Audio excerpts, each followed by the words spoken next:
Hey, good morning, everyone. Welcome to Catalyst Energies. My name is Dee. Thank you for joining me. I am so grateful that you're here. Welcome back, everyone. And of course, if you're new to this channel, welcome and thanks for stopping by. There was no transmission yesterday, so I'm emphasizing the fact that we are, in fact, back together. So welcome, everyone. It's December 29th, 2021. This is your daily medicine transmission. Heaven is within us, my friends. We have some interesting astrology, and, Jupiter has come into Pisces as of last night, and it's a little bit different than I had anticipated, which is why it's really important for me personally. Not everybody feels this way. And this is not a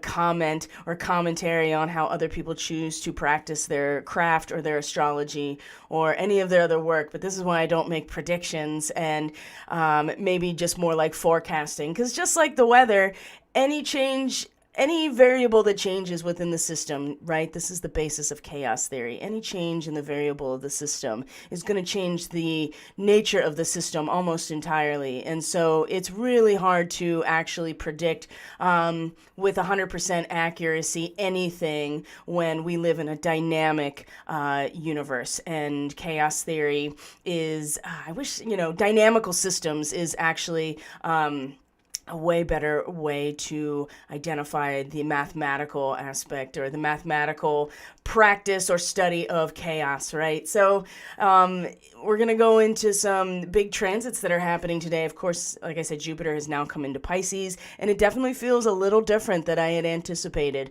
So I want to talk about that.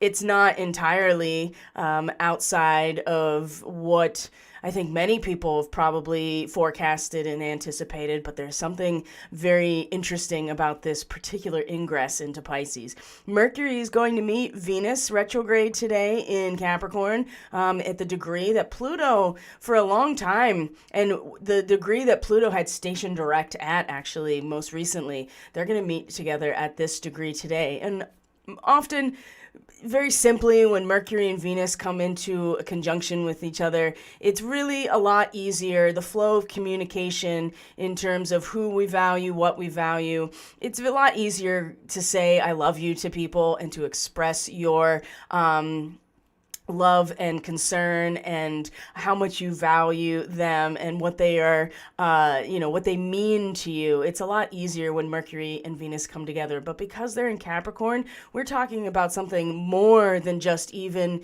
the one-on-one relationships or the value and worth on an individual level. We are talking about the entire geometrical fractal reality that we're living in and how it is a function of all these sovereign individual nodes that come together and make up this larger pattern. And this is what Venus and Mercury, they're meeting today. And surely the flow of communication, the flow of the mental activity is in terms of value and worth and all of the aspects that Venus represents in terms of balance and harmony.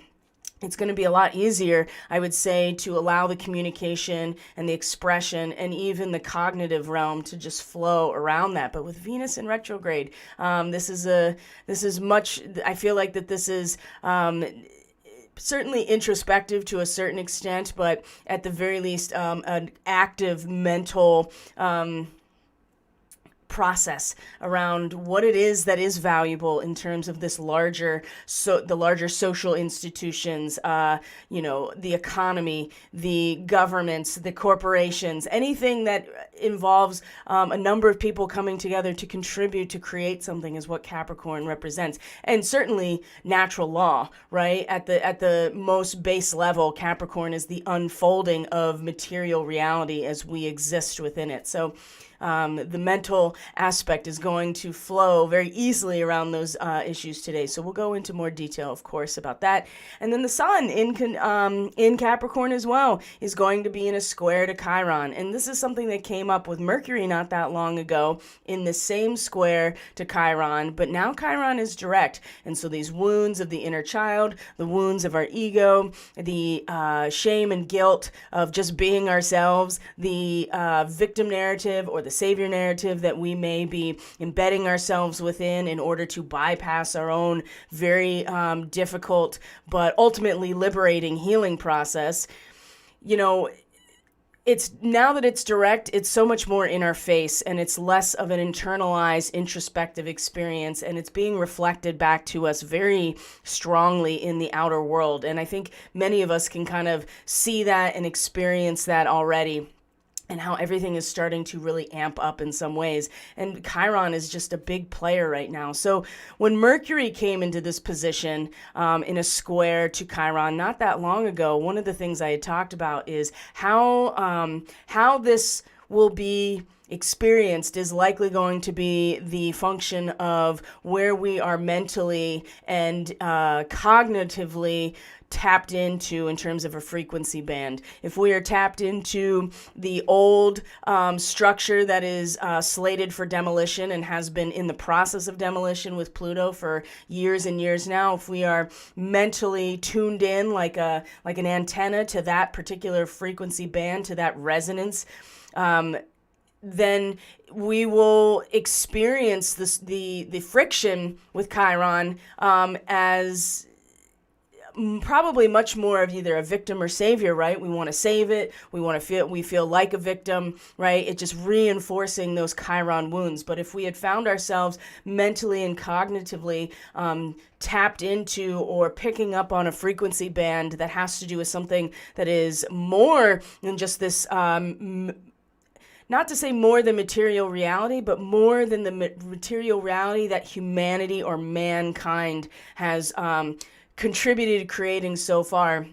If it's more than that, if it's something that is divine, something that is sacred, something that is a reflection of the infinite creator rather than our own, hubris of what we've created as a species, then it really, even with that difficulty of a square to Chiron, it's still, I think, allowed for us to see things a lot more clearly and to reason with ourselves a lot more clearly about, oh, these are the wounds that seem to be surfacing where I feel shame, where I feel guilt, where somebody has imposed an identity upon me that is not congruent with being in alignment with a sacred pattern of reality. So now that the sun is here in this same square, it's much more dynamic, it's much more illuminated, right? It's not so much cognitive, but it's more of an expression, right? It's much more of our voice actually resonating. So if heaven is within us, if we have the template of sacred geometry, for instance, if you want to think about it that way, if we have that template not only embedded within us, but we are expressing the vibration of that through our authenticity, through our voice, through our expression, then again, it's going to still bring out those Chiron wounds for us to see. But just like using sound, like an ultrasound, for instance, ultrasound, right? If you know anything about using like ultrasounds this is a weird example, but it really represents it very well. If you can use ultrasound to disintegrate and bust up something like kidney stones, right? So if you are in alignment and expressing and vocalizing, right? If you're actually vibrating and it's coming through you of the matrix of reality that is sacred, that is a reflection of the creator and not something that we as humanity in our arrogance in a lot of ways have created, then it serves to bust up those identities of woundedness and bust up and disintegrate those victim narratives that we hang on to, erroneously thinking that they are our identity, but not realizing they've been imposed upon us by some sort of outside force that stands to either gain from that or certainly stands to be able to distance itself from their own mistakes, right? You pass the buck on because you don't want to be reminded of your own trauma, which is really the story of Chiron and his conception. So there's a lot happening today that we're going to go into, but Yeah, welcome. Thank you for being here. That was my intro. So I hope everyone is doing well and taking good care of themselves. I'm going to move over to the chat and, flush out all of the bots that seem to have, just pouring into my streams lately. So there we go. And Emily says, I certainly feel much better this morning. Clarity of thought has returned and my heart has returned to radiating love at its fullest. I had some disconnected, foggy days. I definitely feel that, especially with Jupiter moving into Pisces, that yeah, we're going to talk about this because there is, again, it really depends on what side of the aisle you're finding yourself on or where your resonance truly is, and what Jupiter is as the agent of good fortune, as the agent of advocacy and representation and expansion is going to, how that's going to support not only a mental awareness of the fact that we're all connected, but with Pisces, it's about everything being in, you're fully immersed in everything at that point. So I think that this is, it's a strange feeling. So one of the things, this is a total aside, but it seemed really relevant, and I don't exactly know how quite yet that type of stuff is going to, show itself very soon. But right before I came on, I took this really deep breath and then threw my back out. I didn't even do anything except take a deep breath, and I can feel it still hurts. Like, I'm not immobile. If anybody's ever thrown out their back and know how terrible it is, it can be completely debilitating. You could pass out because of the pain. You can't move.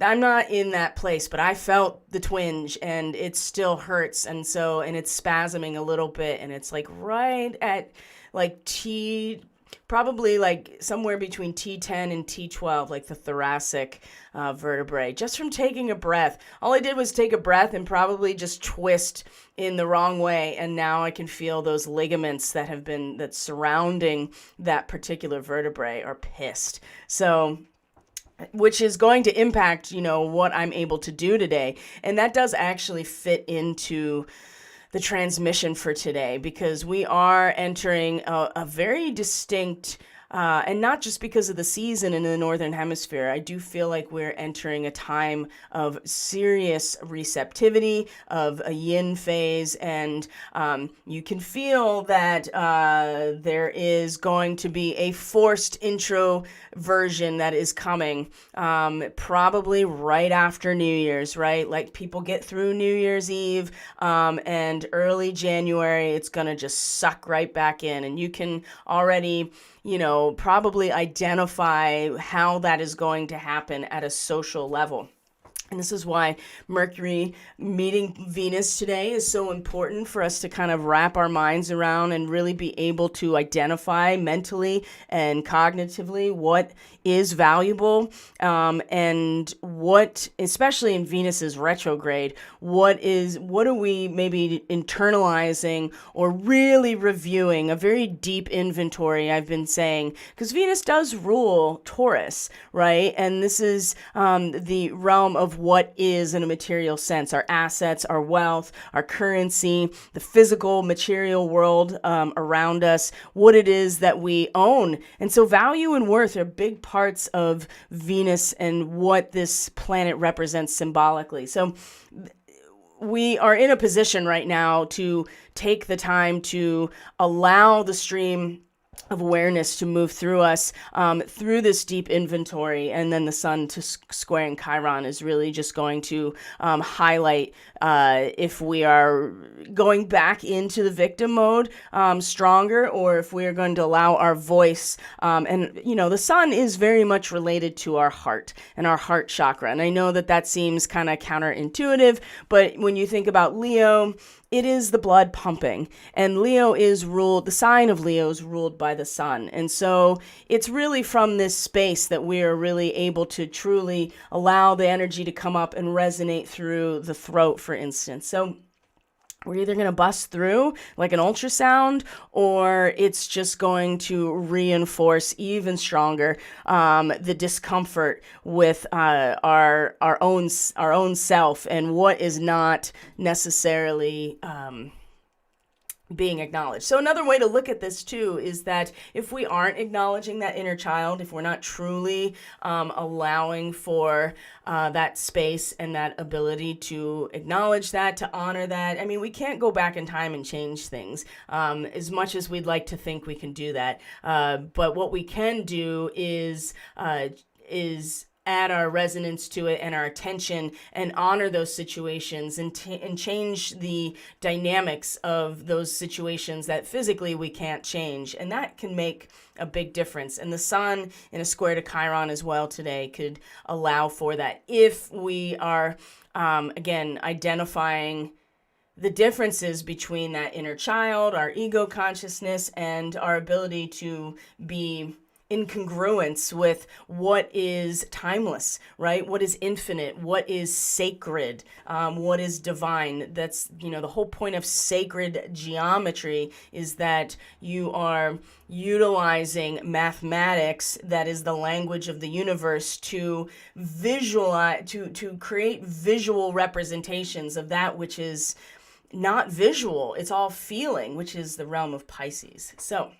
I'm going to, I don't have anything really extra to share today other than the sun. Certainly there were 2 X-class solar flares that came off, but none of them really turned into a coronal mass ejection. So there has been solar activity. The Schumann is pretty excited, right? The amplitude and even the quality has been varied, and you can check that out. You know how to get to those. Charts, and if you don't, I'll just link them in Telegram or whatever. So it's there's some serious activity around the Schumann, and I think it's just because there's a lot of solar activity. Remember, the sun and solar activity and light is just information. So sometimes information is overwhelming, and as we're going to see in today's reading, if we are being kind of petulant about it, we're kind of in trouble if we are going to be petulant about it, because the cruelty of endless analyzing is eventually you have to face the truth of a situation, and you can't just stay in the realm of ideas. And this is going to be part of the transition from Gemini to Taurus in terms of the nodal axis. So there'll be way more information about that. One more thing I wanted to bring up, because I really do want to start addressing and offering subscriber exclusive content. I want to be able to consolidate a community. And so on Subscribestar, you need 5 subscribers in order to activate the monthly subscription process, right? Because as of now, there's you have to go back and resubscribe every month until I get to that 5 subscriber, and I'm so close. I just need one more person, and then once there is an active subscription, a rolling subscription of active subscribers every month, then I can start offering content like special reports, starseed meetups, that kind of thing. So I just want to encourage that, and you can find that in the description box below. So we're going to get into the reading. I wanted to move over here. Everything sucks. Oh, Alex K. Oh. You and I should check in, because you have a free reading coming anyway. So, and I know that there's been... Anyway, you and I we should connect. Feeling more connected as well, trying to hold on to optimism and feeling a bit cautious about what is coming. I totally feel that. Megan is wide awake in Tennessee. Trying to hold on to optimism, right? We have Jupiter in Pisces now, right? That is optimistic. Jupiter is always optimistic, looking up, representing that part of us that sees no boundaries and is larger than life, coming into Pisces, which is the full experience of being one with everything. And that first degree of Pisces is really it's time to bring it to market. It's time to not only reap what you've sown, but it's time to bring it to market, right? Think about a farmer's market. That is the first degree of Pisces. Everybody bringing to market what it is that they have spent the entire year putting their effort into. And now Jupiter as that planet of expansion and optimism. It really depends on what you've spent your time cultivating over especially since Jupiter was in Pisces before, which was last spring, right? It popped in for a little bit and then went back into Aquarius. And so the time during Jupiter in Aquarius has really been a very difficult period. But if we have really been very masterful about it, we have actually stepped into the role of being challenged in some way, then I think that now that we're in Jupiter and Pisces, remember the Hierophant has come out a couple of times now in our readings. This is the inner vision, and the truth. This, for better or for worse, you bring it to market. And if you have a bunch of mold, for instance, this is just, old growers' issues, right? If you have an entire crop that is filled with mold because you never treated your crop, or you didn't have the proper ventilation, or whatever, or you just didn't have any control over the environment and it was just the way that it was, you still have to bring it to market, don't you? And so, but also being cautious about what's coming is very important, because if you pay attention to a lot of different avenues of information and not limit yourself to the one that you like the best, but actually spread out and listen to a lot of stuff.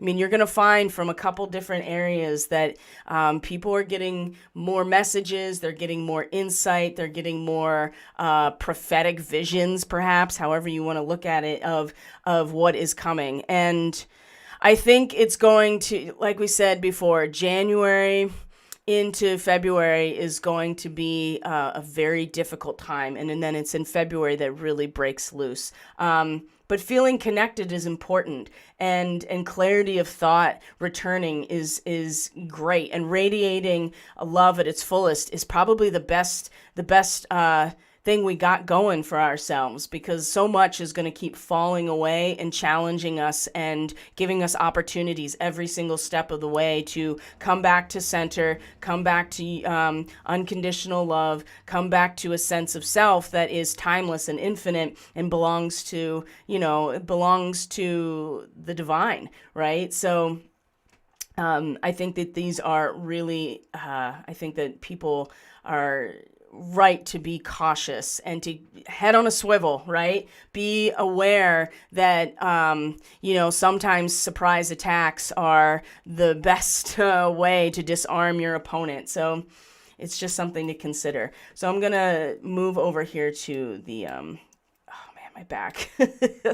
Now I have to get a massage. I've been thinking about it, and I got a little bit of cash flow for Christmas, and that's what I wanted to do with it. And now it's just yes, you absolutely have to go now, because it's clear that there is stiffness that needs to be addressed in my body. So, my friends, I'm going to bring up the reading first of all, and then I want to get us grounded with the bowl, because we kind of got away from it, and I want to bring it back, because it's so important. It's essential, really, that we are finding the resonance that we can ground ourselves into. I mean, because Ceres is in an earth sign, which is Taurus, and also in conjunction with the Pleiades. We have Venus, all of these goddess energies that are represented either by planets or asteroids. They're all in earth or feminine signs. We have Venus in Capricorn, Juno in Capricorn, Ceres in Taurus,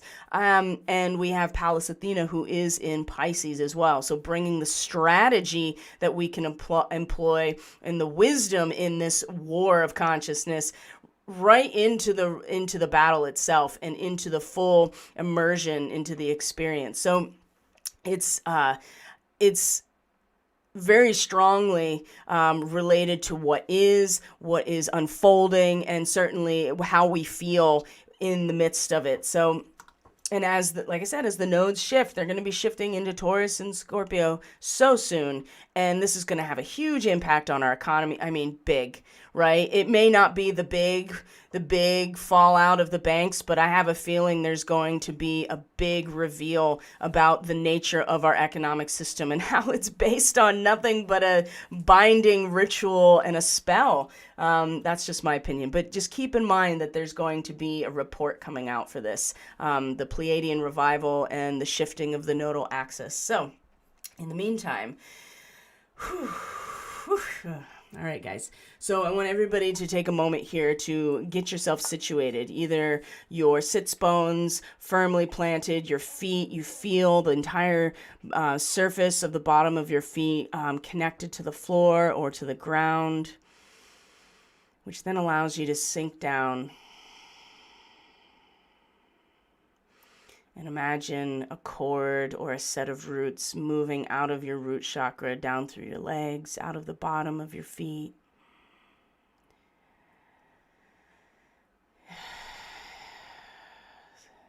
Going through the surface of the planet, down underneath into the layers where we connect with the planetary grid.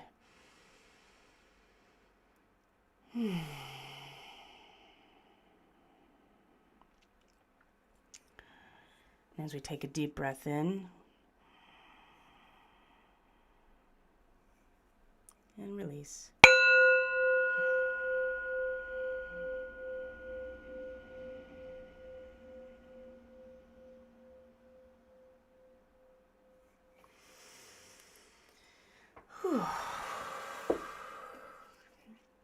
Anytime that you are feeling overwhelmed or like you're not grounded or the energy is circulating too much in these upper areas, that's what you can do. Just take a moment, just like 1 or 2 really intentional breaths with your focus on your lower chakras, your Earth Star chakra, and make that connection, because that is going to be essential moving forward, my friends. So this is not a very happy reading. I'm not going to lie. But there is a lot here to help us through this process. Now, something did shift earlier in the week, and we talked about it before. I think it was on Monday, that something very positive had shifted. We had a really nice blast of the Schumann the night before, and there wasn't really a ton of solar activity right at that point. And there was just this sense that something really beautiful had entered our sphere here to assist us and really expand expand and influencing us in a very positive way.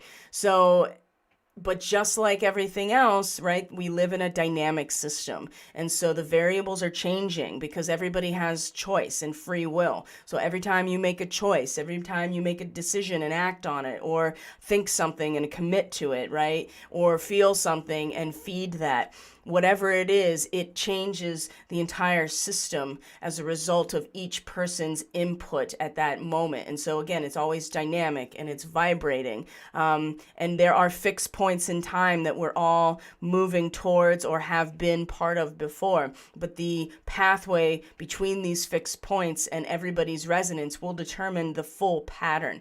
So there was something very beautiful that came in that really was assisting us, right? But we can't have our hands held through this whole thing. And we certainly have to, as a species and as a collective that is evolving in our consciousness, we have to be the ones collectively to make these decisions that we are not going to either go back or that we're not going to align ourselves with something that is anything less than the highest order.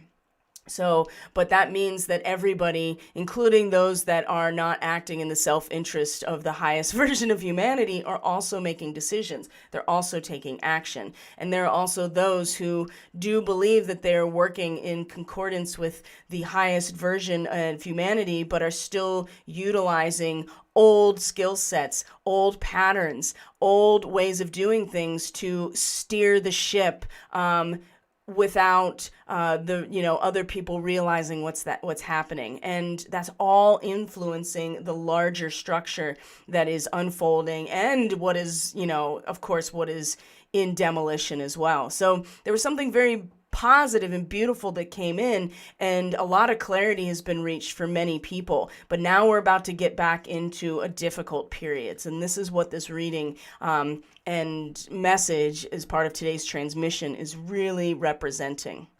So I don't like to give these difficult readings, but I can't not, because this is what's presented to me. And I do feel this, right? I feel that we are about to go into a very contracted, receptive yin type of phase. And I would say that, of course, the winter time in the northern hemisphere is a big part of that. But there's a whole hemisphere of the planet that is going into a different season, despite the sun being in Capricorn. So we have to think about this as a much more symbolic reference as opposed to something literal. Although the seasons certainly do influence us to follow the pathway of the natural world, going into hibernation, essentially. And I've been feeling that. And I think it's going to be forced in some ways. So it's just something to consider. So here's our causal factor coming into the moment.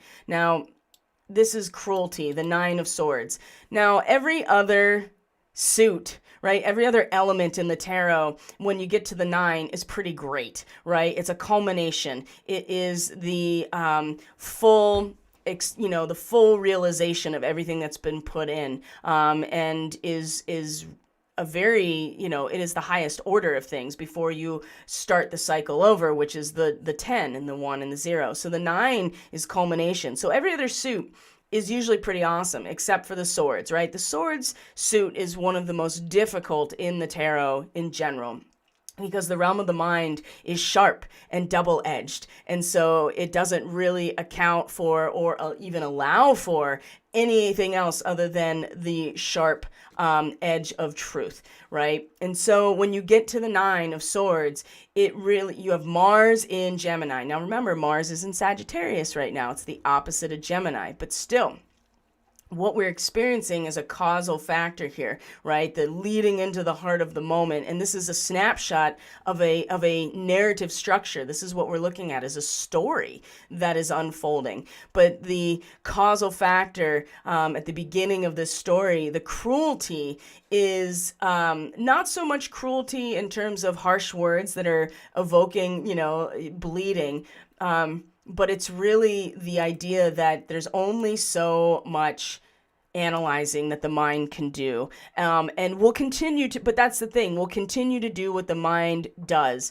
And this is why Mercury meeting Venus today, I think, is really important, because this in itself is the mind that can't stop thinking and analyzing. Just keep going just keep running in circles, right? And Mars is very impulsive. Mars represents our actualization, our action on our own behalf, and is truly action. There's not a lot of thought. So when you put Gemini into the mix here, you are just going and going and going in the realm of an immutable realm that has no end. Okay, so what's cruel about this is, number one, the fact that your own mind will fight against you if you allow it to do so, right? And I can personally attest to this type of dynamic in my own life, right? Years and years and years ago, just like driving myself insane because of nothing leads anywhere, just exclusively in the mind. And this is what we can't ignore, is that nothing leads anywhere if it's exclusively in the mind. And so the other aspect that's very cruel about this card and this archetype and this experience is that when you go into the depth of a subject with the ambition and the courage and the action behind Mars, you go into the full extent of a subject with all of its consequences. And this is part of the North Node in Gemini that is really I feel is a big struggle collectively right now and this was really brought forward yesterday when the moon came into Scorpio and had that quincunx with the North Node, that, we have to accept all of the consequences and the information and evidence of that which we have embarked upon, at least discovering and exploring, because that's really what Gemini represents, is the action of exploring, of discovering, of going into the realm of ideas. So realizing truth, facing up to the facts, this is all part of the Nine of Swords. And the cruelty is that when you push forward in this realm, like Mars does, pushes forward and acts on without any thought of consequences, you still have to hold the extent of those consequences, even when you get to a point where you're like, I don't like what I am realizing here. And so many people from all in different areas, I think this is led up to this point. And if we have allowed ourselves to go into this place and not be afraid, which is part of Mars as well as the courage, then with the realizing truth and the facing up to the facts of a situation is something that we were already prepared to handle. And we've gone into the depth of a subject with all of its consequences, including coming to the conclusion that something is not as we had been told or has been what we initially thought, because we took the initiative to go into this realm knowing that we were going to have to accept what we came up with. And I think this is very difficult for a lot of people, and this is why it's cruel and the cruelty. Now, speaking of cruelty, the Princess of Wands, in this situation, she may be upright and she is playful and she's dancing in the flames, and it's important that we realize how important the fire really is, and this is probably the best way that we can embody this particular identity right now, is to be kind of carefree about this and to almost want and desire those powerful energies and burning down the object of our desire, right? We've talked about this many times, and of course in the astrology forecast, especially the new moon on the 2nd, let it burn, right? This is the realization and the acceptance and the reverence of fire as part of the natural experience that simultaneously destroys and renews. And we want to set intention for this new moon so that each of us develops and grows and evolves on our own some measure of reverence and honoring of this process. And the Princess of Wands, this is about embodying this at the heart of who we are right now, or at least the heart of the matter. You see the pedestal with the fire. I feel like this is Vesta. Asteroid Vesta, the goddess Vesta or Hestia, also in a fire sign in Sagittarius. We'll get into that today because Vesta is in conjunction with Ras Al Hague, the head of the snake charmer, the snake bearer, Asclepius, right, the healer who was able to raise the dead, and they had to take him out of commission because it's like, whoa, that's going to upset the natural order of things if you can actually raise the dead. Who else do we know historically and in a spiritual sense that was doing similar things that they had to take out of commission? That's very interesting. Now, one thing I want to bring up, this is totally an aside, but I've been wanting to say this, is that in the Gnostic texts and in Gnosticism in general, and this mainstream Christians do not like this, because it's Jesus as an avatar, but as a master, can be associated with Asclepius, because not only was he able to heal the sick, raise the dead, right? What happened to Lazarus? He's so related to the serpent and the serpent medicine in Gnosticism as, again, the ability to handle the serpent energy, the ability to wrangle it, to master it. And there's such a strong aversion to serpents and the snake, and that as a symbolic representation in mainstream monotheistic religion, that they've been very successful at turning people off from even understanding this. So anyway, Ras Al Haig is the head of that character, and Vesta, the goddess of the hearth flame, she is in conjunction with this position right now in Sagittarius, and so it is the fire that holds us all together, which also burns us all away. Like, it has this dual function that you can experience in real life like situations, right? Cooking is a perfect example. Even just burning fuel for heat is also the same thing. In order to have the rebirth, the renewal, to utilize the power and the energy of fire, something has to be destroyed. And with Vesta, she is letting us know that there is so much power in being able to harness this energy without having the infinite part of ourselves be destroyed, but to allow for fire to do what fire does.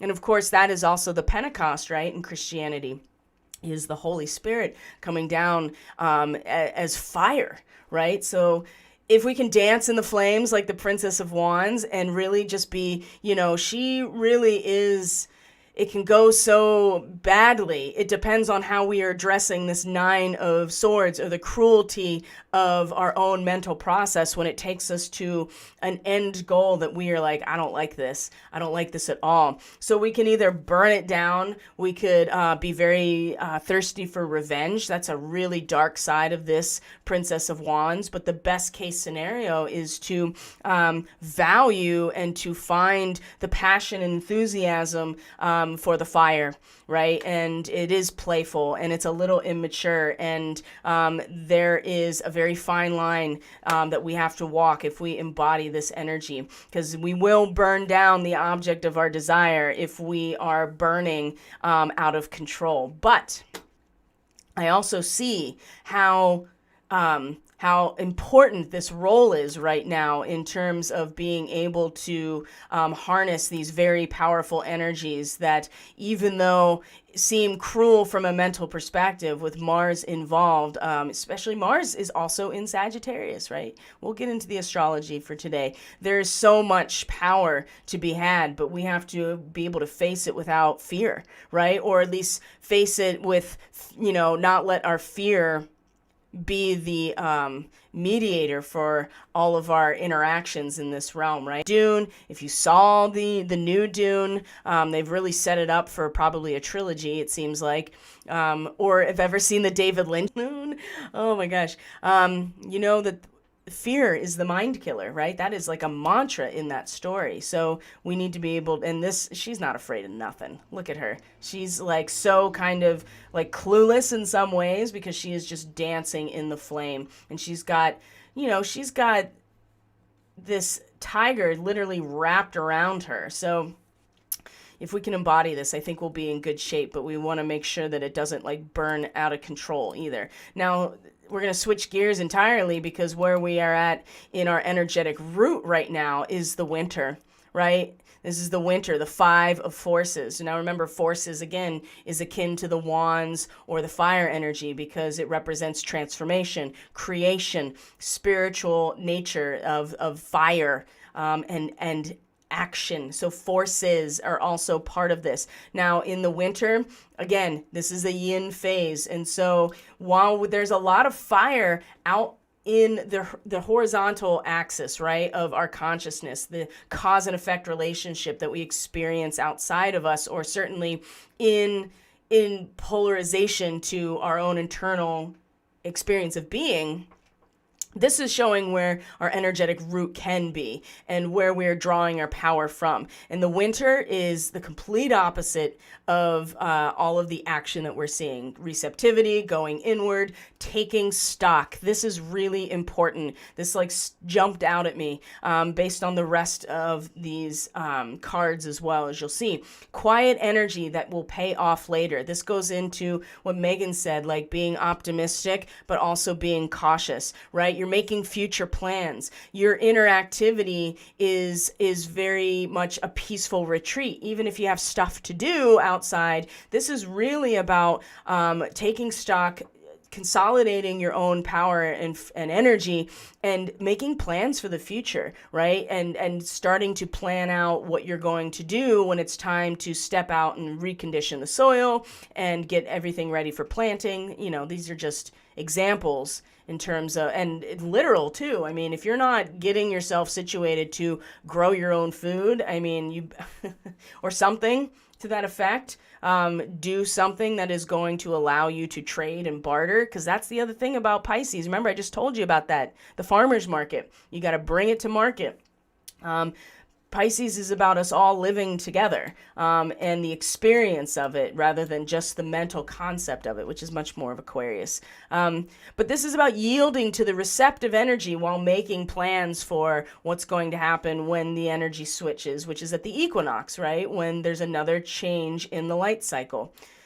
So this is where we can really draw our power from, is this winter. And you can even go so far as to make a reference to the actual dark winter. But I do feel like that the receptivity in this yin phase and this ability to be in retreat, but also kind of making plans, taking stock, taking inventory again, right, is very much where we can draw our power from right now. Oh my. So this came up last week too. Or on Monday, perhaps. I can't remember exactly when. Uriel and the Sphinx, also reversed. So remember, Uriel is the fire of God. Archangel Uriel, the fire of God. So there's our fire again. And in this card, when it's upright, it is about the work that we're doing to dig under the surface of our own history, either personal or collective, spiritual, whatever, to get at the truth and to get at what has been buried by the sands of time, right? And when it's reversed, it's a pretty good indication that the sands of time have covered us a lot, and we have put aside this inner work that brings light to our self-discovery. And so there's a strong tendency here to slip back into old patterns, and we have to actually make more of an effort than we normally would to recommit to this process. And the fact that it's reversed and it's in this position is suggesting to me that this is where we really want to put our attention and our focus and our conscious awareness and release our power into making, recommitting to this process and putting the effort in. And the effort is going to come by, again, here's our Princess of Wands, right? In the fire, we have Vesta in Sagittarius. We even have Mars in Sagittarius right now. There's this fire element, and Uriel, right? To ask for assistance in this process of going deeper and understanding ourselves and doing our deeper work. That's more important now than I think it ever has been to stay on target, because it's really easy to kind of get lost in the illusion and the delusion because things are going well, or you find yourself in a position of optimism. And I think that's important. I think we want to keep that resonance of that very close to our hearts and be able to voice ourselves through that. But we also can't be complacent. And I think that if we're aware of this, and this, again, if you don't identify or resonate with these particular symbols, then that's just what it is. But this is a collective read right now where we could really stand to put our attention into recommitting to this process, because I think it's going to be very important that we know who we are and where we come from, and we have a strong sense of our own history and where we are rooted, so that here, let's just move on, honestly, because you can see here we have the 10 of discs reversed, right? Now, wealth is the 10 of discs, Mercury in Virgo, okay? It represents the fact that the cycle is completed. It's in its final place of active manifestation. We realize the complete amount of our material gain and a completion at work. So when it's reversed, there's a couple different meanings here, but you could be greedy for more. You can be blinded by your wealth and be totally focused on just getting more and more and more. You could just be lazy, right? That's a big part of it.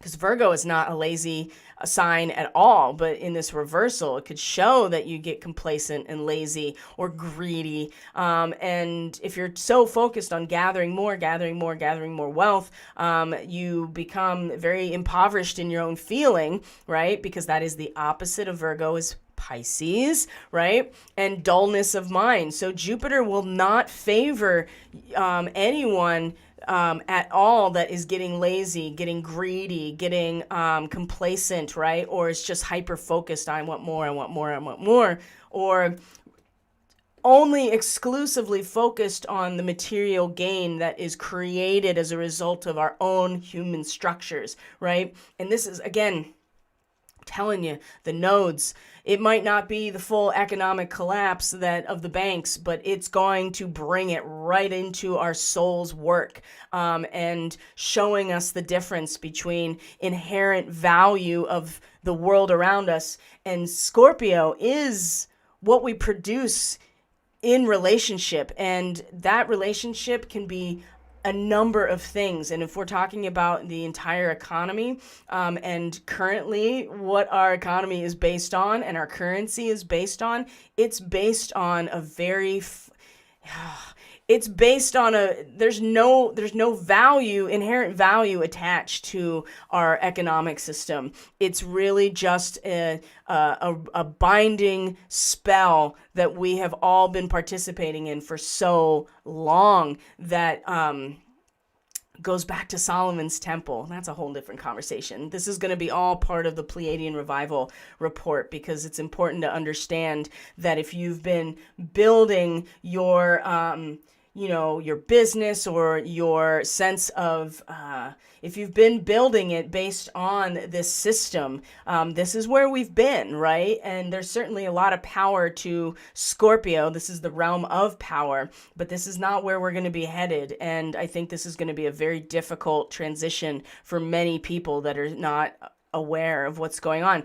And so this lack of wealth, or the cycle completing and we not actually allowing it to complete, or quite simply just feeling like there's not enough, or just not really enjoying the fruits of our labor, not feeling like it's enough, not feeling like we actually are wealthy. The other thing too is to reconsider in some ways what it is we've been doing. So this is not all terrible, right? This is not all terrible, but we may find that everything that's accumulated thus far has been built on a lie, right? And this is the cruelty. This is the cruelty of the Nine of Swords. So maybe the Princess of Wands here is allowing us to, very flippantly, but also just passionately and enthusiastically just be like, you know what, just let it go, right? The cycle is completed, and I'm not really a big fan of this, but I also see that this is going to, very simply, to have the 10 of discs reversed like this, we're going to see people losing some wealth. We're going to see people losing or scrambling in some ways. And part of that is, the retraction period of the winter, of the yin phase, right? To go inward as well. So this is going to express itself in a lot of different ways, but it's not going to be easy. It's not. But there is some really good guidance around here to help. Number one, talk about the yin phase, up in the air, right? There are things that we just don't know. And there may be a very strong desire to know how things are going to turn out, or to know what's going on. And the only way for now truly is to just trust. And some events may not have happened yet, right? We can't really know the future necessarily if it is based on events that haven't even, again, dynamic system. Every time there's a change in the variable, which could be something as easy or simple as somebody making a declaration to themselves in a new way, which is part of what this 21, this Uriel and the Sphinx can really represent ultimately, is like making, and also too the Akashic Library. We'll get there. So if you push too hard, you risk pushing that outcome away, right? You're talking about repulsion as opposed to attraction, or resonance, or dissonance as opposed to resonance or harmony. So you don't want to push too hard. If you've ever, again, played a wind instrument or any instrument, or just in your voice, right? Imagine if you are pushing too hard, it's going to impact the tone. It's got to be the right embouchure. It's got to be the right technique. Otherwise, if you push too hard, it's going to be out of tune. So that's one way to look at it too. And just the up in the air is pretty basic in terms of it's not landed yet. So time is very relevant here. In this dimension of 3D, it is relevant because it's inseparable from the fabric of space. Like space-time is one thing, but it's not relevant at a soul level outside of this particular realm where space-time is an actual, experience or a fabric, for instance, if you want to think about it that way. So I know that's hard, and we want to know things, and we want to know how they're going to come to pass, and we want to know what's going to happen so we can actually plan for it. And it's important to realize that there is probably a very good reason why things are not fully known right now, and to trust is truly the only way. And along with that, to help with that, this doesn't happen very often, but these two came out together, and it was pretty important that they stay together. So the unicorn is about indulging creativity and imagination and artistic expression, but it's the higher octave of Capricorn, right? The unicorn is Capricorn at its most magical, right? Because it's the singular focus with the horn at the top of the horse, and it represents, Capricorn has a singular focus of the unfolding of the geometric pattern of reality. So, and along with this really helps as well, is the chameleon. Right? These two together is really letting us know that not only should we allow events to unfold without necessarily attempting to direct them, right? Because we're anxious or we want to have control. We can participate as a witness or an observer and wait until we know for sure it's time to step up. You can see how all of these things are coming together in terms of where we can draw our own personal power from, in terms of trusting the events as they're unfolding. Allow them to unfold without intervention or attempting to direct them until we know for sure it is time to step up. And the unicorn is also really giving us the to be inspired, right? If you feel like you need to do something, or you need to know something, or you're just having a lot of anxiety about what you know or don't know, again, indulge your creativity, your imagination, right? Create art. Create something. I mean, this is what we're here as humans to do, is to create. So create something to help not only channel that energy, but maybe too, rather than directing the course of events in a very active or obvious way, through the creation of whatever it is going to have an impact on the unfolding of the new earth, right? Or the new matrix of reality. So it's about what's coming from that place. And again, Jupiter's in Pisces. And so if you're acting in accordance with the highest value, then Jupiter is going to give you what you need, right? This is good fortune. The Chinese, they call it luck, but luck is really just about being in alignment. And when we indulge this part of ourselves, we actually have the most positive impact on what is unfolding. But there's something here with the chameleon as well that has to do, here's the unicorn again, right? And you can see that there is this halo around the head, and the unicorn is actually kind of up on its 2 feet, like it has this action-oriented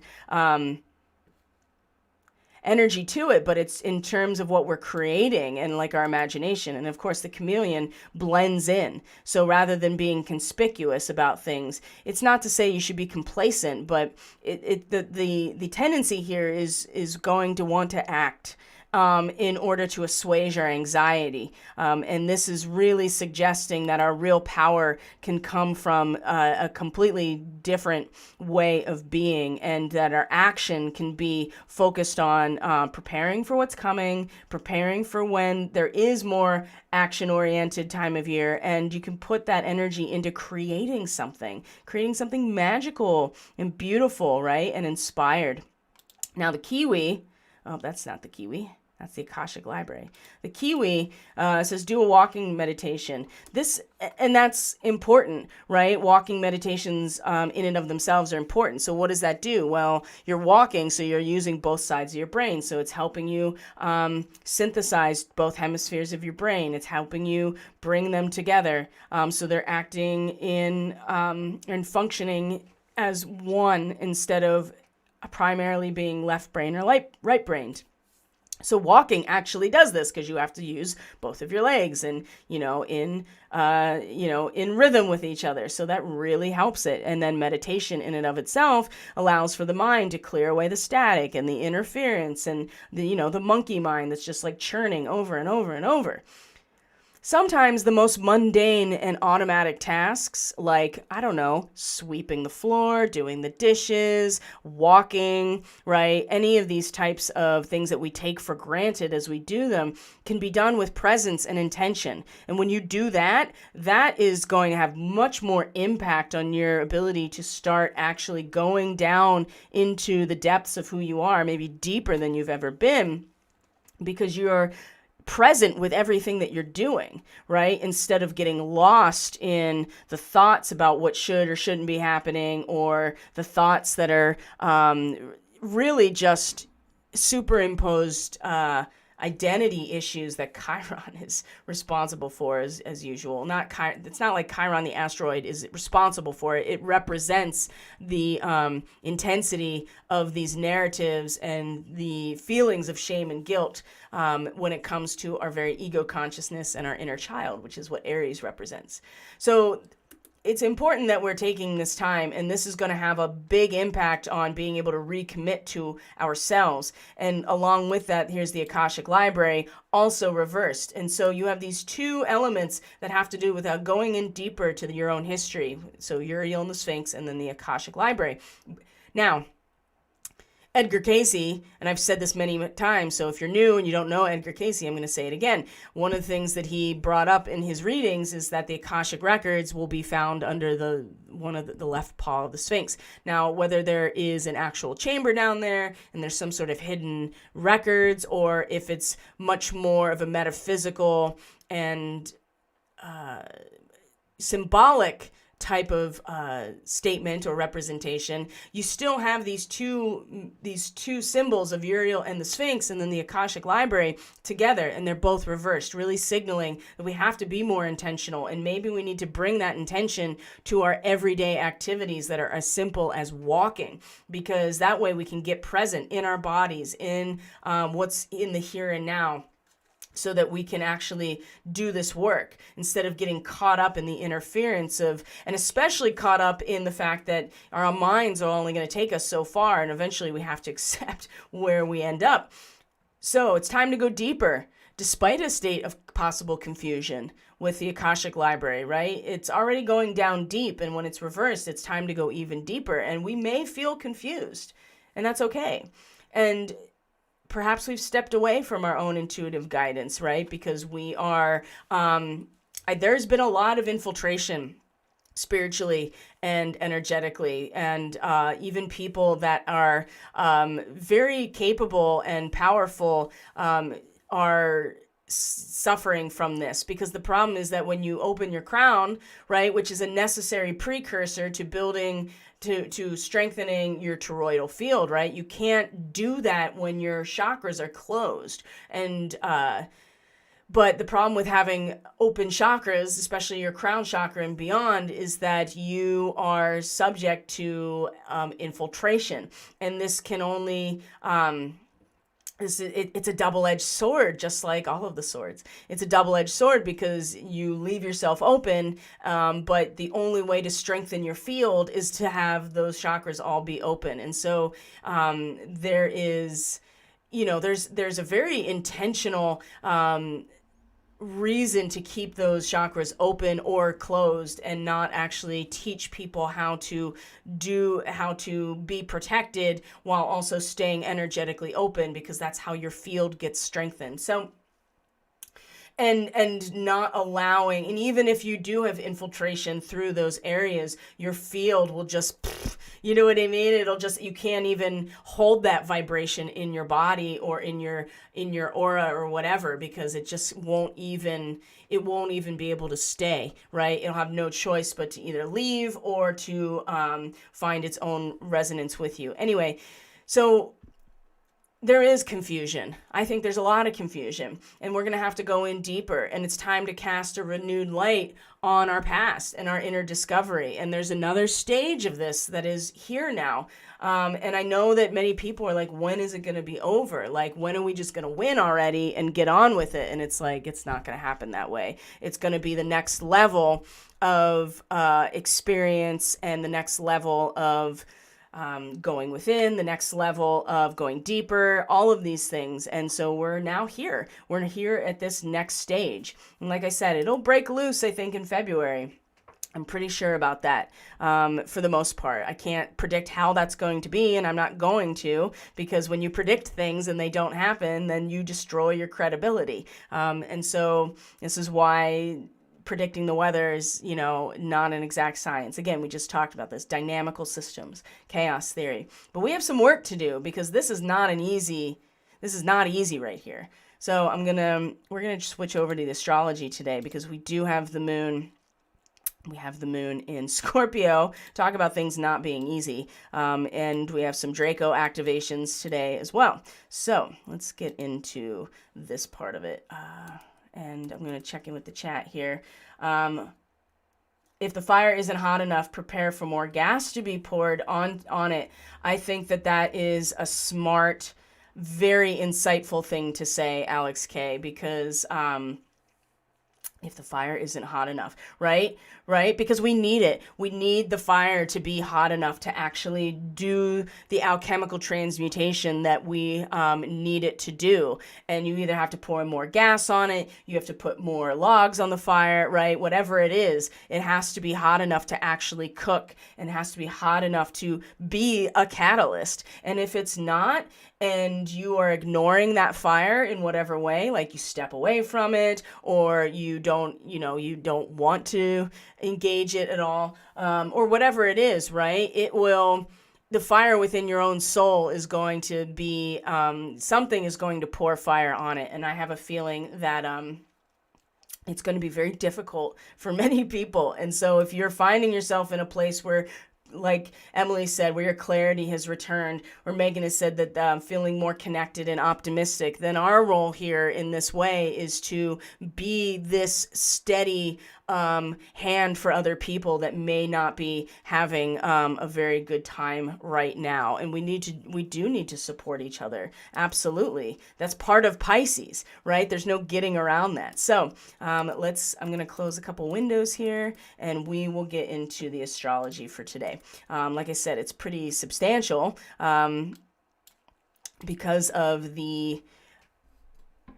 because of all of these like major transits. The sun in a square to Chiron. There's actually a T-square between with Saturn, the moon in Scorpio, and Uranus, meaning that the moon is in a square to Saturn, but is in an opposition to Uranus, right? So there's a T-square with Saturn as the point, which is in a position in Aquarius. As I've said many times, that we are on this we're like on the escalator up to, the top here, where we're all going to fall off into the black hole, whatever, however you conceptualize this experience. We're all going together, but we all are in our own state of progression. And Saturn has been very unyielding about this, especially where you find it in your chart. And the square, it's still in a square to Uranus. This hasn't stopped. I mean, it's pretty strong still. And so whatever maybe found its full expression over the Christmas weekend with this square, it's still reverberating and it's still active. And so we're still working with it. And Saturn continues to be unyielding in this way, that we are all on our own state of progression because we're all here for soul work.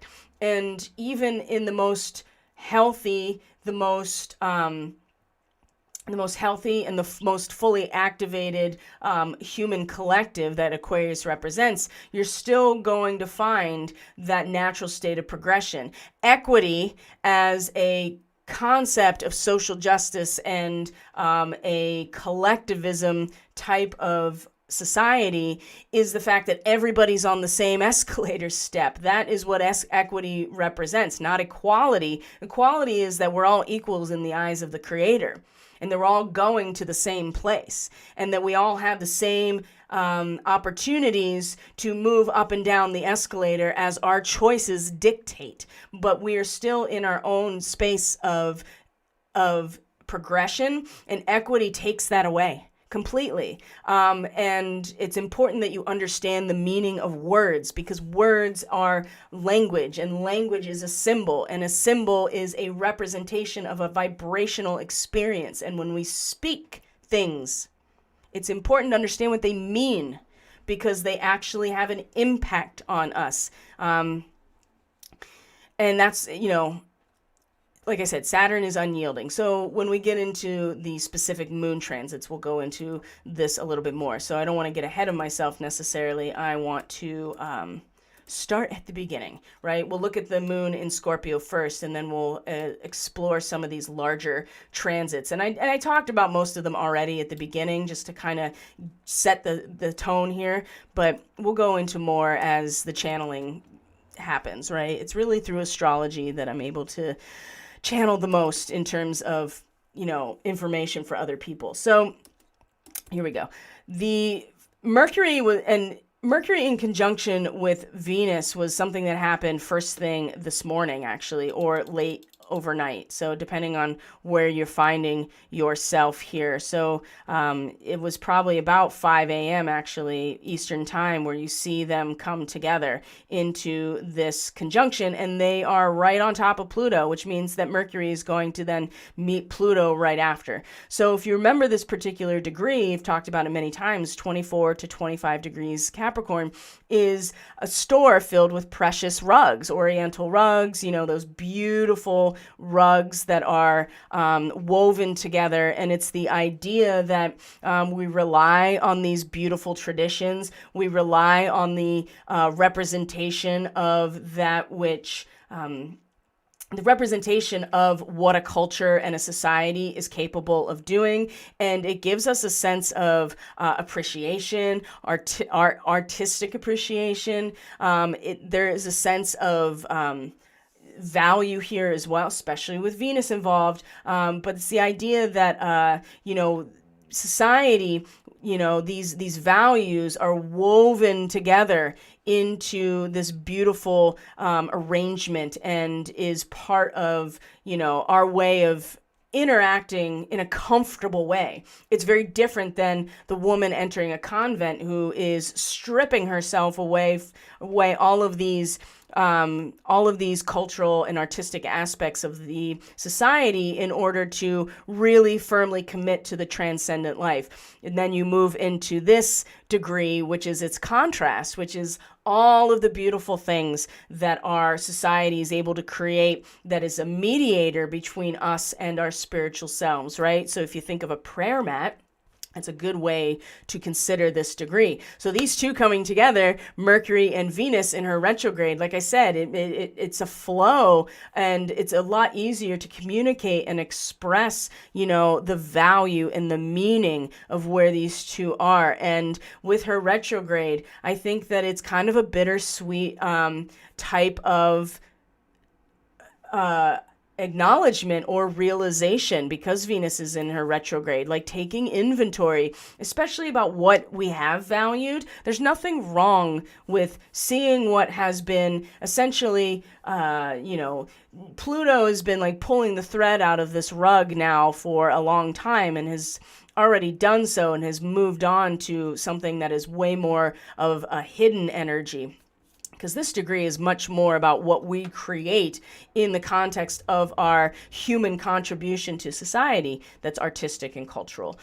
So I think that there's a sense of recognizing the value of what is already gone, and to allow ourselves, to grieve it in some ways. I think this is very real. And also to acknowledge what is still valuable about our culture, and what has been created over time as a result.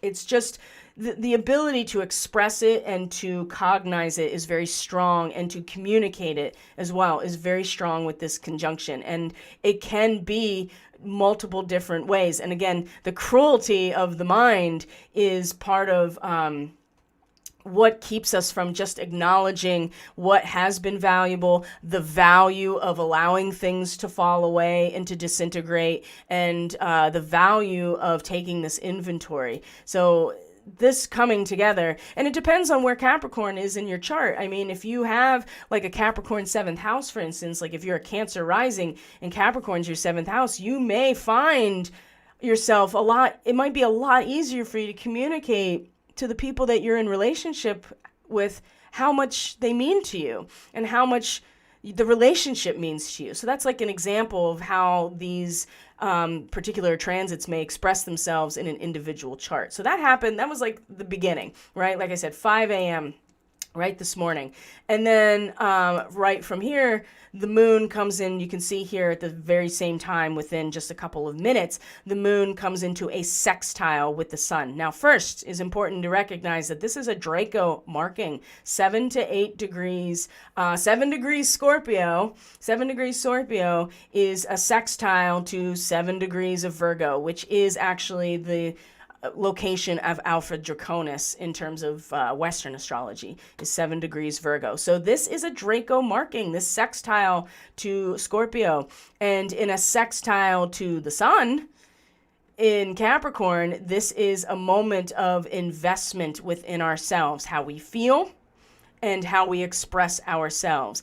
And part of the Capricornian aspect is that when you are in resonance with the unfolding of the material world, regardless of what type of matrix you are involved with, there is a sense of enjoyment and an acceptance of playing your role within this whole thing, right? There's nothing wrong with that. There's nothing wrong with identifying your role within this larger whole. There's nothing wrong with saying, I am this sovereign node in this larger pattern unfolding, and I'm happily and intentionally playing this role. So expressing ourselves through this can be invested into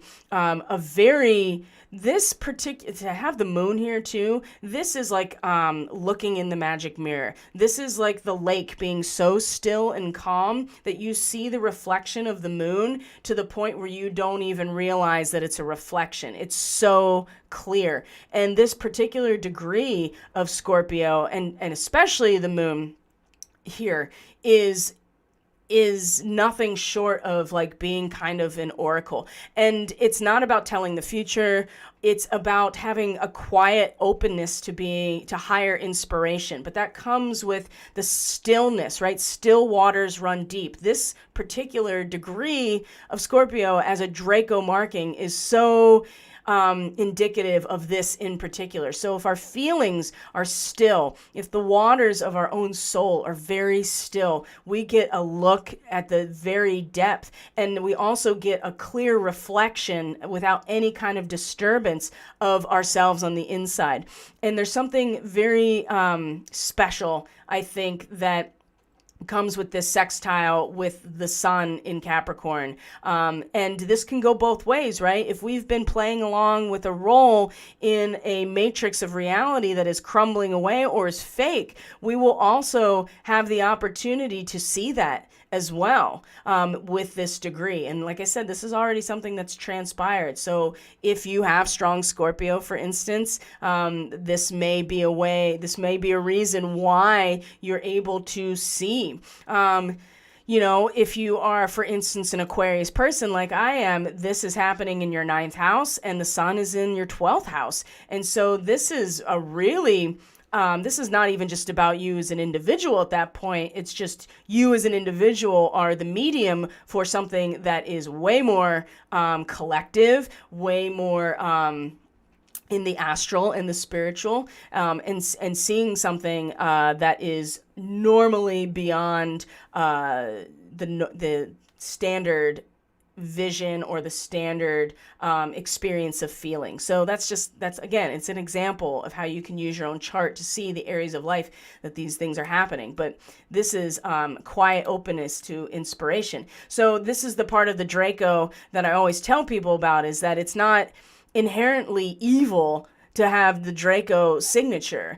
One of the most potent skills, or I guess you could call it a skill, one of the most important assets to the Draco is this oracle type nature, right? Because it is when the Kundalini has imploded, right? And you are kind of like in full experience of what is at an much broader, much more energetic level. You're able to see. I mean, this is kind of like the downside too of having this particular Draco position, especially Scorpio, but it doesn't have to be the Scorpio marking. It could be any of the other Draco markings.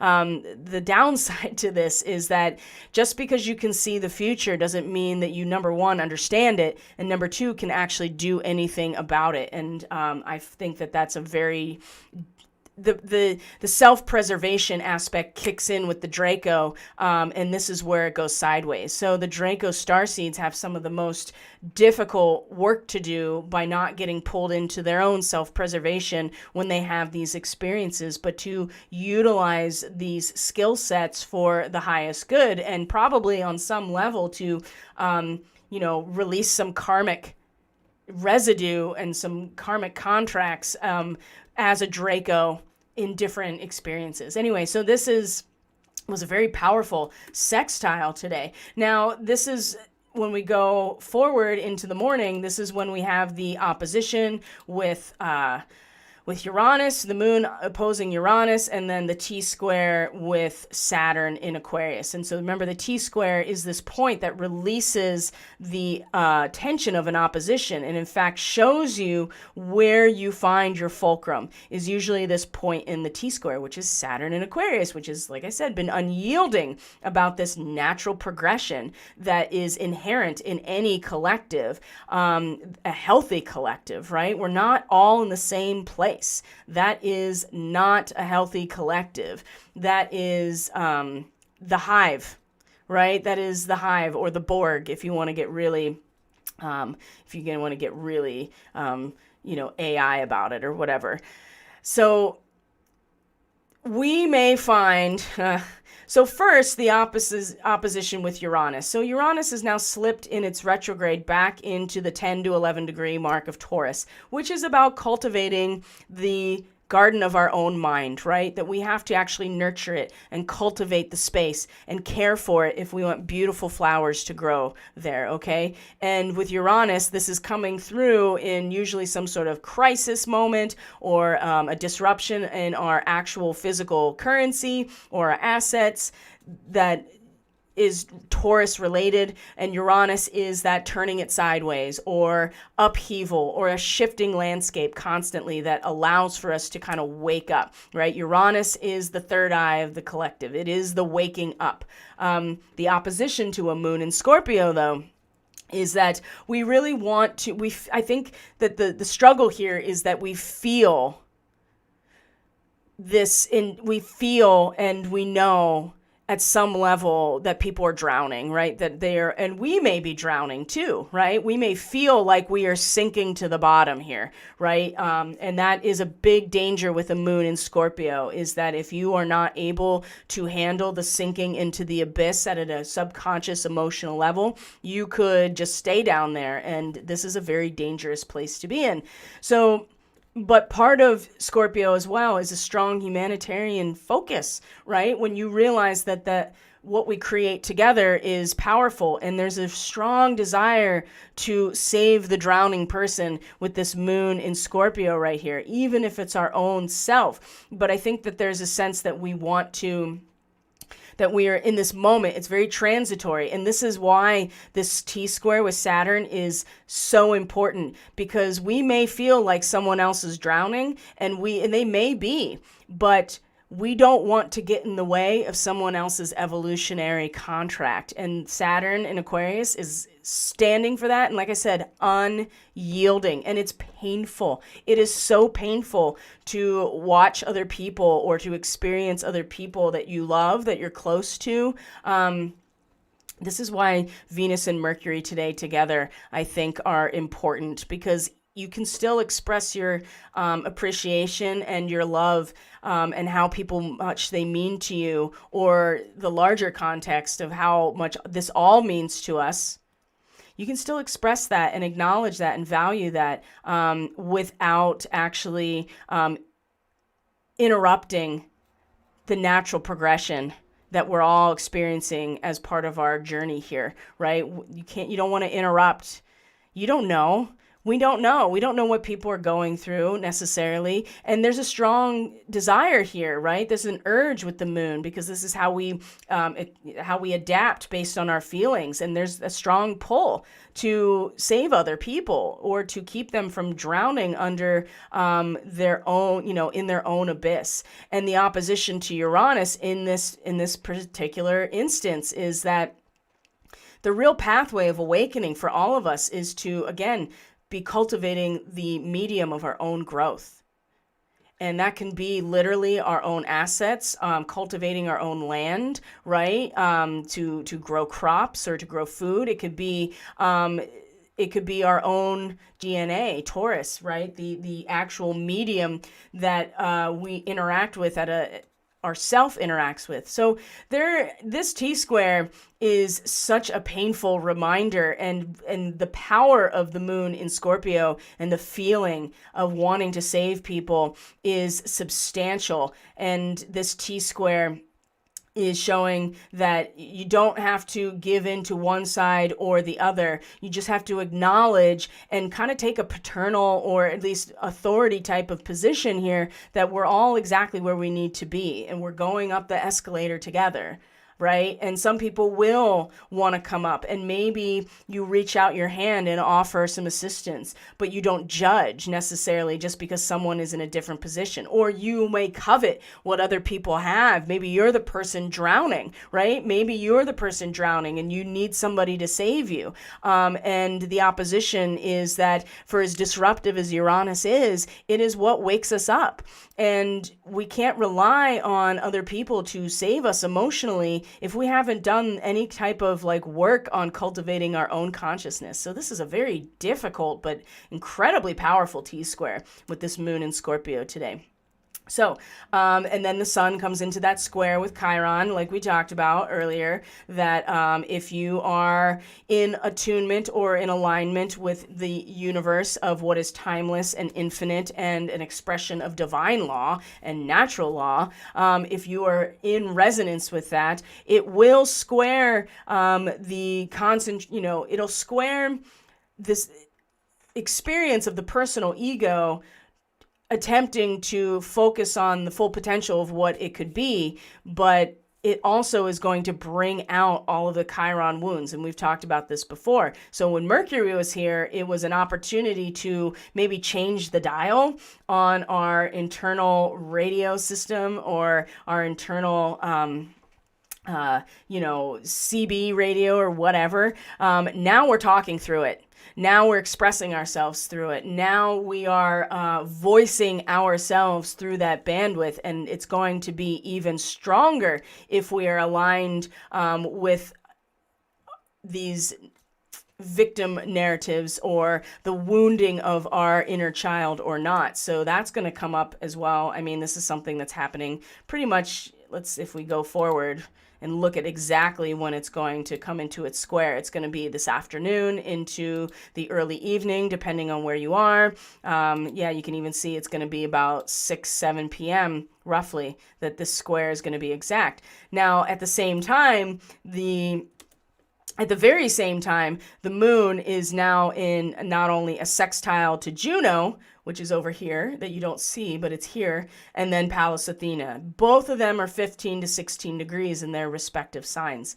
So remember with Pallas Athena, the goddess of wisdom, of strategy, this is about strategizing in a war, right? What is the strategy on the chessboard that's going to allow us to win the battle and ultimately the war, right? This is about the art of war in some ways. And Pallas Athena she's got her owl bubo, right? She is employing wisdom, and wisdom comes from experience and not knowledge.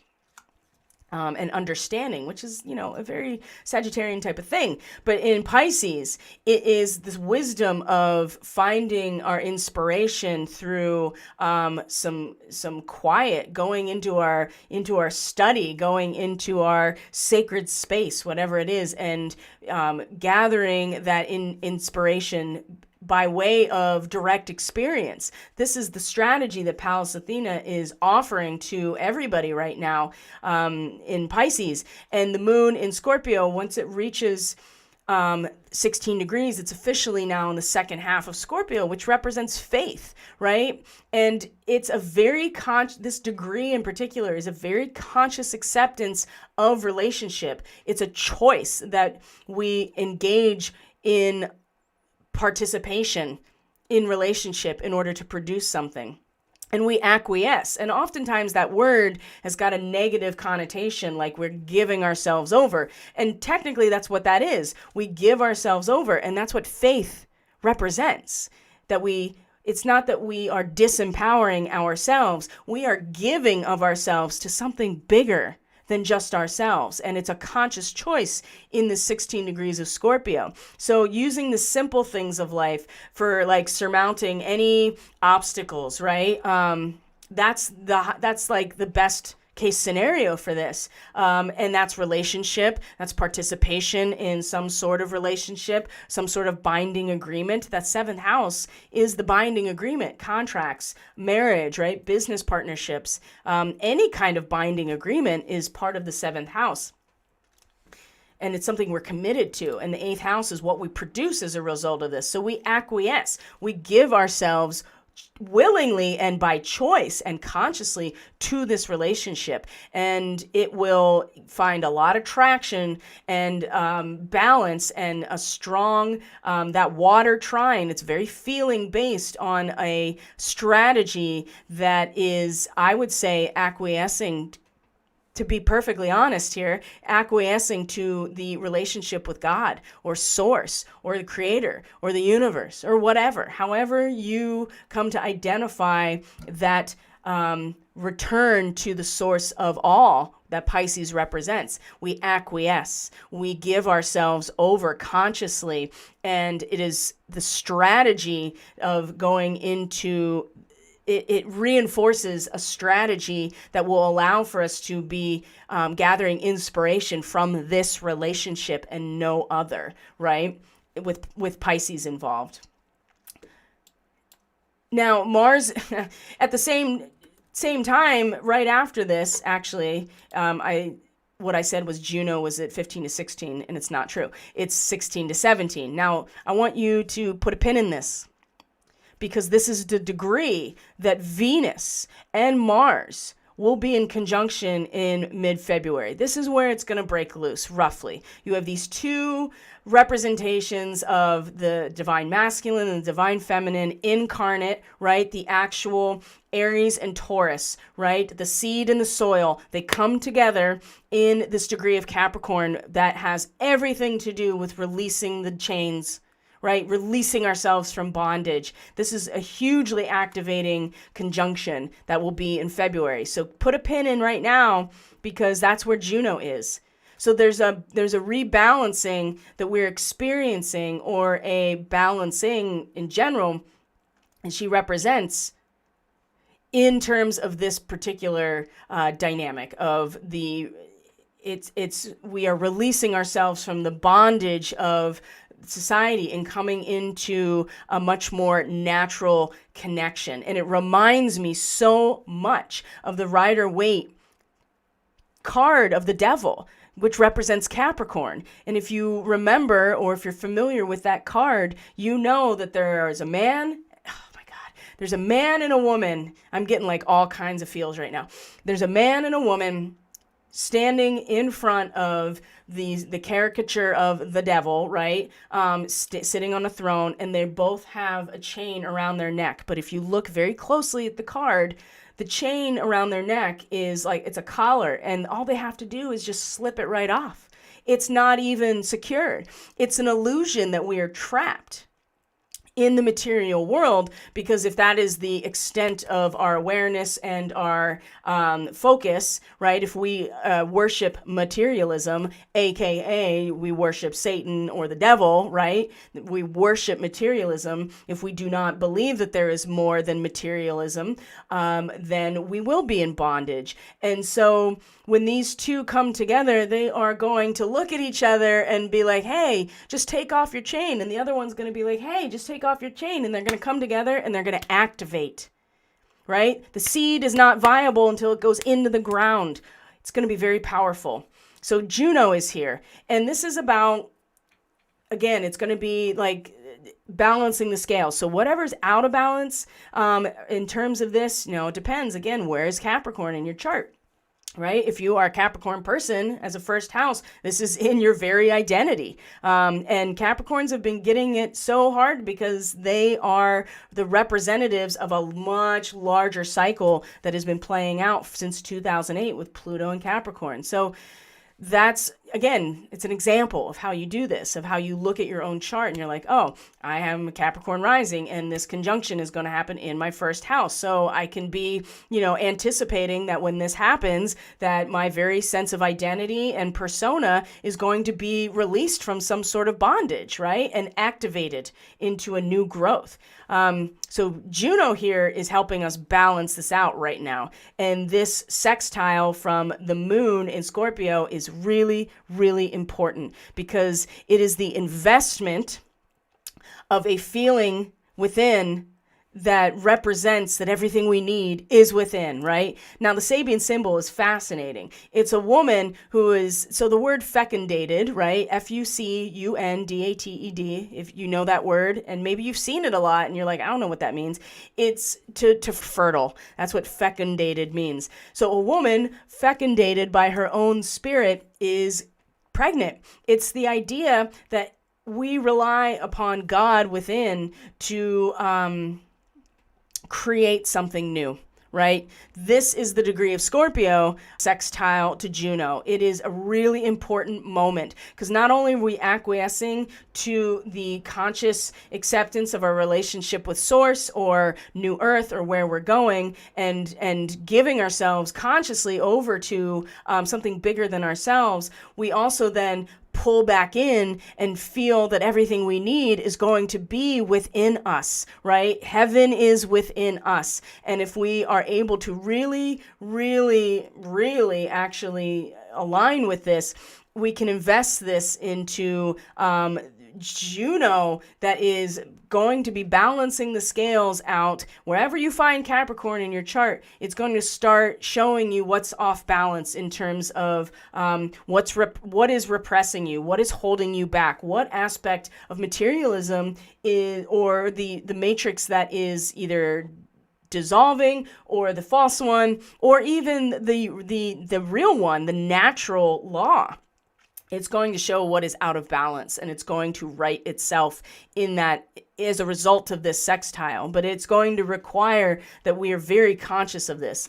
And the last piece here, and then we can move on from here, is that Mars is in a sextile at the same time with Saturn. Speaking of Saturn, and then you have Mars. Now, this particular degree of Mars, this is Sagittarius. We are getting very close to the we're getting very close to the end of this lunar cycle that started with a Sagittarian new moon total solar eclipse. But Mars is getting very close to that degree.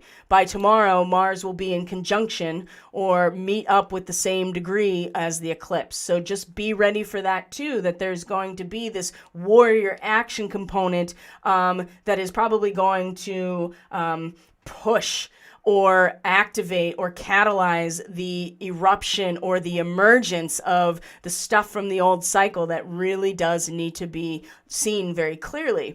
So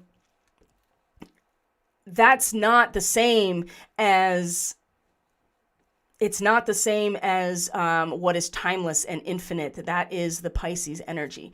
And Jupiter is the ruler of Sagittarius. So coming into Pisces as well is going to be part of this. So Mars in its sextile to Saturn. So if we understand the degree, 11 to 12 degrees Sagittarius, what we see here is an adjustment, right?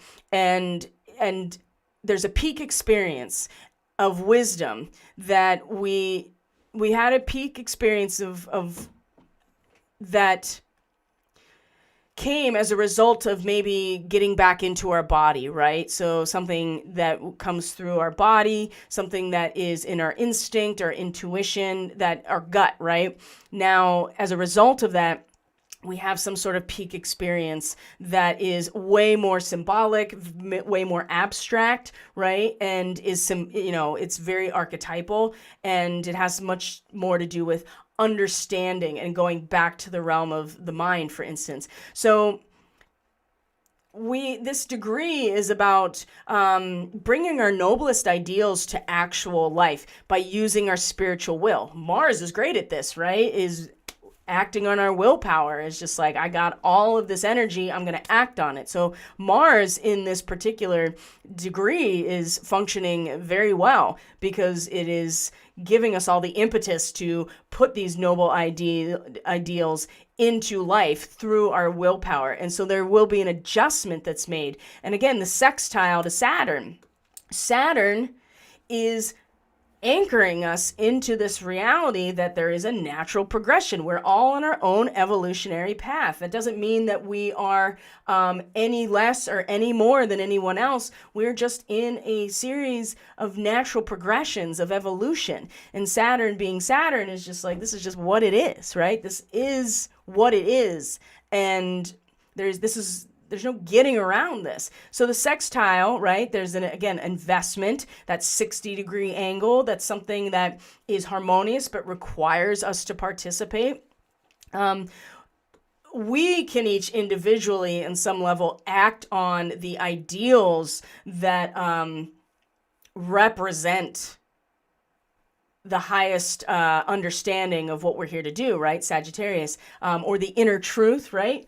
Sagittarius is also that inner truth or those values. We can act on those values, right? And there's something very stabilizing about Saturn here that, again, allows us to then kind of transform into a symbol or an abstraction through our own courage and through our own action and willpower, that it's not going to... Mars in Sagittarius has got this social justice warrior thing going on, right? Or is kind of like the Knights Templar, right? That you're acting as a warrior within the context of certain values that are human values, or they are religious values, right? They're not the full experience of religion or full experience of source, because that's Pisces. This is very much understanding and the human values that are created as a result of our relationship with each other. So Mars there's something very stabilizing about Saturn that allows us then to morph or to, take these noble ideals and turn them into something very real. And maybe it has a lot to do with the fact that we are equal, but we are not in the same place. And there's something here that is really important that I can't quite I can't quite grasp yet.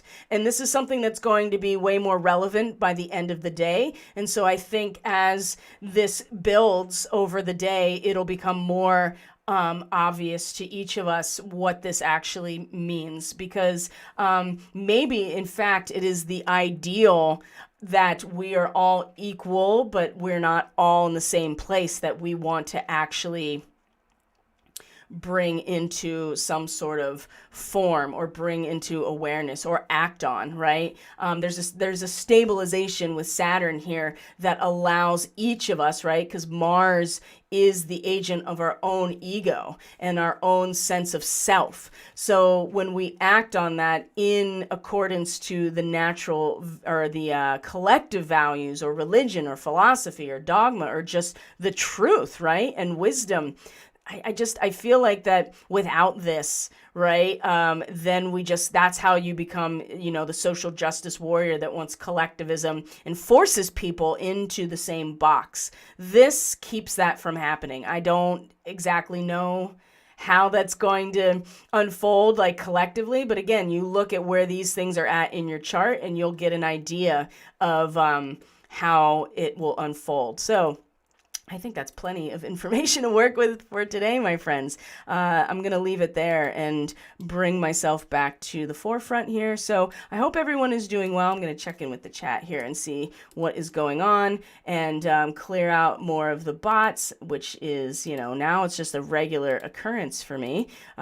So I hope everyone is doing well. So a couple of announcements. I'm going to post again on social media about the gift exchange, but if you haven't left a review and you really want to and you want to get a free reading, that's still going to be available up to the new moon, which is on the 2nd of January. So I'll repost that. And if you're not following me on Telegram or Facebook, you could also get on my mailing list. That's through the website. So you go to the website and the splash page comes up and you can just sign up. And then that's how I send out those announcements as well. So that's something, if you don't want to use social media, you can get on the mailing list and you'll get all the announcements. So I'll send another one out there too. So, and if you have submitted, thank you so much. The feedback is just amazing. I'll be putting all of those onto the testimonial page on my website. So if you also want to just get a sense of what my work is like and people's responses, you can go check that out too. The testimonial page on the website for Catalyst Energies is just chock full of people's feedback. So you can get a sense of what's going on for me, or what's going on in terms of the work that I'm doing with other people.